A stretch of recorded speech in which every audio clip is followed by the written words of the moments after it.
யூஸ்வலாக பார்க்கும்போது இந்த ஒரு பைப் வச்சு சின்னதாக இருக்கும், அது ஃபேமிலிக்காக. இது கொஞ்சம் கமர்ஷியல் அப்படிங்கிறதுனால ஒரே டைமில் 3 கொலாப்புட்டு நம்ம ரெடி பண்ணி எடுத்துக்கலாம். ஏட்டாவோட நம்பர் கொடுத்துருக்காரு.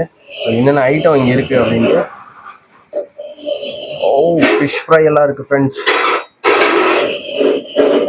இருக்குது, வாங்க. ஏன்னா நான் வந்து ஒரு ஃபுட்டி கிடையாது, ஜஸ்ட் வந்து இந்த மாதிரிலாம் விஷயங்கள் இருக்குது அப்படின்ட்டு உங்களுக்கு ஷேர் பண்ணுறேன். இங்கே புட்டுக்குண்டான ப்ரிப்பரேஷன்ஸ் போயிட்டுருக்கு.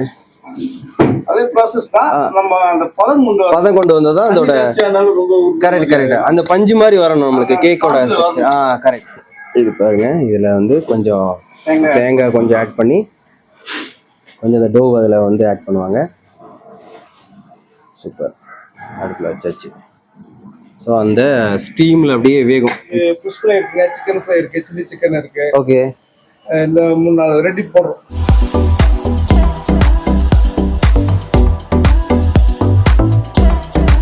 கொலாப்புட்டும் கொண்டக்கடலை கறியும், அதுக்கு தான் நம்ம வந்திருக்கோம். ஸோ இதை தான் நம்ம இப்போ டேஸ்ட் பண்ண போகிறோம். ஸோ ரொம்ப நேரம் வெயிட் பண்ணக்கூடாது, அப்புறம் கடலை கறி கோச்சிரும். சாப்பிட்ருவோம்.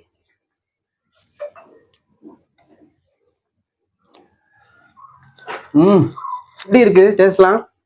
சூப்பரா இருக்குல்ல? இங்கே கோத்தூர்ல எங்கேயும் கிடைக்கிறது இல்லை தானே கொலாப்புட்டு? எங்கேயுமே கிடைக்கிறது இல்லை. Super super. சேச்சிக்கு தெரியாம திருட்டுத்தனமா கொஞ்சம் கொண்டக்கடலை கறி வச்சு சாப்பிட்ருவோம்.